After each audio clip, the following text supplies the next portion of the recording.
सुप्रभात बच्चों, कैसे हैं आप सब। मैं आशा करती हूँ आप सब अपने घरों में होंगे, सेफ होंगे, सुरक्षित होंगे और जो भी कार्य आपको दिया जाता है आप उसे समय से करते होंगे।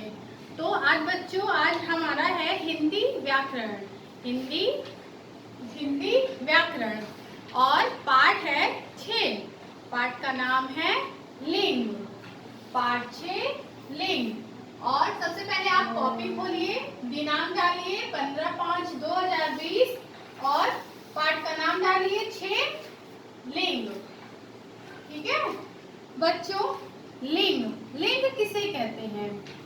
लिंग किसे कहते हैं? संज्ञा शब्द के जिस रूप से स्त्री या पुरुष जाति का बोध होता है वह लिंग कहलाता है। ठीक है, जो शब्द हमें स्त्री या पुरुष होने का ज्ञात कराते हैं, जो शब्द हमें स्त्री या पुरुष होने का बोध कराते हैं वह लिंग कहलाते हैं। ठीक है बच्चों, संज्ञा शब्द के जिस रूप से स्त्री या पुरुष जाति का बोध हो उसे लिंग कहते हैं। यह 2 प्रकार का होता है बच्चों। लिंग 2 प्रकार का होता है। पहला है पुल्लिंग और दूसरा है स्त्रीलिंग। अब पुल्लिंग किसे कहते हैं? पुल्लिंग किसे कहते हैं? पुरुष जाति का बोध कराने वाले शब्द हमारा पुल्लिंग कहलाते हैं और स्त्री जाति का बोध कराने वाले शब्द स्त्रीलिंग कहलाते हैं। पुल्लिंग शब्दों में जैसे दादा, कबूतर, पापा, चाचा ये शब्द आते हैं और स्त्रीलिंग में माँ, चाची, भाभी, दादी ये सब आती हैं। तो चलिए अब इसका हम पहले लिखते हैं, इसे क्या कहते हैं, इसका डिफिनेशन लिखते हैं, परिभाषा लिखते हैं। तो पुल्लिंग जो शब्द हमें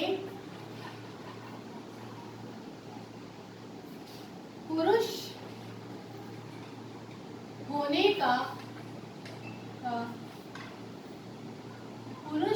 का बोध कराते हैं, बोध कराएं, पुल्लिंग कहलाते हैं। पुल्लिंग कहलाते हैं।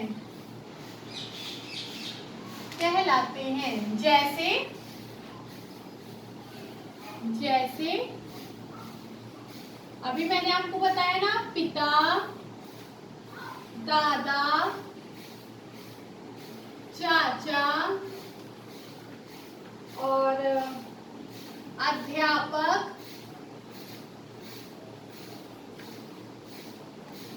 बकरा,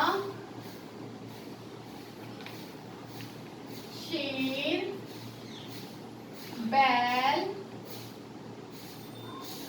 आदि। ठीक है बच्चों, जो शब्द हमें पुरुष होने का बोध कराए वह पुल्लिंग कहलाता है। जैसे पिता, चाचा, दादा, अध्यापक, बकरा, शेर, बैल ये सब हमारा पुल्लिंग में आता है। अब स्त्रीलिंग किसे कहते हैं? जो शब्द हमें स्त्री होने का बोध कराए, स्त्री होने का बोध कराए, स्त्रीलिंग कहलाता है। स्त्रीलिंग कहलाता है।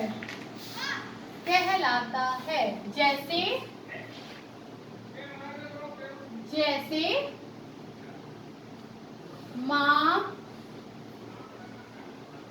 बहन, चाची, अध्यापिका,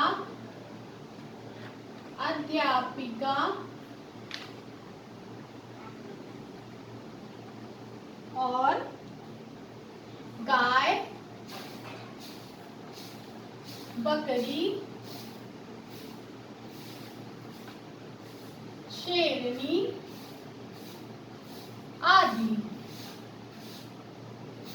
है ना बच्चों, जो शब्द हमें स्त्री होने का बोध कराए स्त्रीलिंग कहलाता है। जैसे माँ, बहन, चाची, अध्यापिका, गाय, बकरी, शेरनी आदि। तो बच्चों लिंग के अनुसार वाक्य भी बदल जाते हैं। आइए हम कुछ वाक्यों को बता दें। जैसे देखिए, ईरा पढ़ रही है, मोहित खेल रहा है, पापा अखबार पढ़ते हैं, मम्मी खाना बना रही हैं। तो देखिए, रहा है, रही है, इसके साथ संज्ञा के साथ हमारा देखिए रहा और रही भी बदल रहा है। लिंग के अनुसार हमारा रहा है, रही भी प्रयोग होता है। अब हम कुछ शब्द यहाँ लिखते हैं।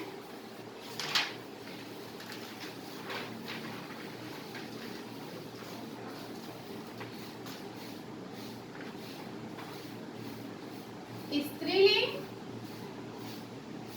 और इधर पुल्लिंग। कुछ स्त्रीलिंग शब्दों को पुल्लिंग रूप में भी हम जानेंगे। कैसे? देखिए, गायिका, गायिका को पुल्लिंग में क्या कहते हैं? गायक। है ना बच्चों? दूसरा, मालिन। मालिन एक स्त्रीलिंग शब्द है, इसका पुल्लिंग क्या होगा? माली। तीसरा है दुल्हन, दुल्हन का दुल्हा। चौथा है कबूतरी, कबूतरी का कबूतर। पांचवा है हथिनी। ये इधर वाले जितने भी शब्द है आपका स्त्रीलिंग है। हथिनी का हाथी। छठा है आपका रानी, रानी का क्या बनेगा? पुल्लिंग राजा। सातवां है घोड़ी, घोड़ी का पुल्लिंग आपका घोड़ा। है ना बच्चों? आठवां आपका है बिल्ली, बिल्ली का बिल्ला। तो बच्चों आप लोगों ने देखा ना कि ये स्त्रीलिंग है और ये पुल्लिंग है। बोलने में भी आपका अंतर आ जाता है। जैसे गायिका का गायक, मालिन का माली, दुल्हन का दूल्हा, कबूतरी का कबूतर, हथिनी का हाथी, रानी का राजा, घोड़ी का घोड़ा और बिल्ली का बिल्ला। तो बच्चों ये आपका स्त्रीलिंग और पुल्लिंग था। कुछ शब्द पुल्लिंग और स्त्रीलिंग में समान रहते हैं। जैसे सियार, मच्छर, गिलहरी, मक्खी, तितली, भेड़। बच्चों इसमें आप इन दोनों में अंतर आप नहीं समझ पाओगे कि ये स्त्री है या पुल्लिंग है, क्योंकि कुछ शब्द ऐसे होते हैं जो एक समान होते हैं। जैसे सियार, मच्छर, गिलहरी, मक्खी, तितली, भेड़ आदि। जो तो बच्चों फिर से मैं आपको बता दें, जो शब्द स्त्री या पुरुष होने का ज्ञान कराते हैं वह लिंग कहलाते हैं। लिंग के दो प्रकार होते हैं, पहला स्त्रीलिंग, दूसरा पुल्लिंग। पुल्लिंग वो होते हैं जो पुरुष जाति का बोध कराते हैं, वह पुल्लिंग होते हैं, और जो स्त्री जाति का बोध कराए वह स्त्रीलिंग होता है। और बच्चों कुछ शब्द स्त्रीलिंग व पुल्लिंग में समान रहते हैं। जैसे मच्छर, मक्खी, तितली आदि। इनका कोई स्त्रीलिंग या पुल्लिंग रूप नहीं होता है, यह समान होते हैं। और लिंग के अनुसार वाक्य भी बदल जाता है। बेजान वस्तुओं का भी वाक्य में प्रयोग पुल्लिंग स्त्रीलिंग के अनुसार होता है। जैसे पेन रखा है, पेंसिल टूट गई। तो आप लोगों ने देखा ना, पेन रखा है और पेंसिल टूट गई। इससे हमें वाक्य, इस वाक्य से भी हमें समझ में आ रहा है ना कि स्त्रीलिंग क्या है और पुल्लिंग क्या है। तो बच्चों मैं आशा करती हूँ आपको लिंग समझ में आया होगा। देखिए मैं आपको एक बार फिर से बता देती हूँ। लिंग किसे कहते हैं? संज्ञा शब्द के जिस रूप से स्त्री या पुरुष जाति का बोध हो उसे लिंग कहते हैं। ये दो प्रकार का होता है, पहला पुल्लिंग, दूसरा स्त्रीलिंग। पुल्लिंग क्या है? जो शब्द हमें पुरुष होने का बोध कराए वह पुल्लिंग कहलाती है, जैसे पिता, दादा, चाचा, अध्यापक, बकरा, शेर, बैल आदि। ये जितने भी है, ये वर्ड जितने भी शब्द हैं ये पुरुष पे आते हैं, पुरुष जाति का बोध करा रहे हैं। स्त्रीलिंग जो शब्द हमें स्त्री होने का बोध कराए स्त्रीलिंग कहलाते हैं, जैसे माँ, बहन, चाची, अध्यापिका, गाय, बकरी, शेरनी आदि। तो ये हमारा स्त्रीलिंग में आता है। और बच्चों मैंने पढ़ा, आज हम लोगों ने और क्या पढ़ा? स्त्रीलिंग और पुल्लिंग में भेद। जैसे गायिका का पुल्लिंग होता है गायक, मालिन का माली, दुल्हन का दूल्हा, कबूतरी का कबूतर, हथिनी का हाथी, रानी का राजा, घोड़ी का घोड़ा, बिल्ली का बिल्ला। तो ये कुछ शब्द भी मैंने आपको बताए, इसमें अंतर बताया कि स्त्रीलिंग का पुल्लिंग शब्द क्या बनेगा, है ना बच्चों? तो इसे मैं आपको आशा करती हूँ कि आपको समझ में आया होगा। आप प्लीज इसे समझिए और अच्छे से पढ़िए, घर पे रहिए, सुरक्षित रहिए। जो भी कार्य दिया जाता है उसे आप समय से करिए। Okay, bye bye.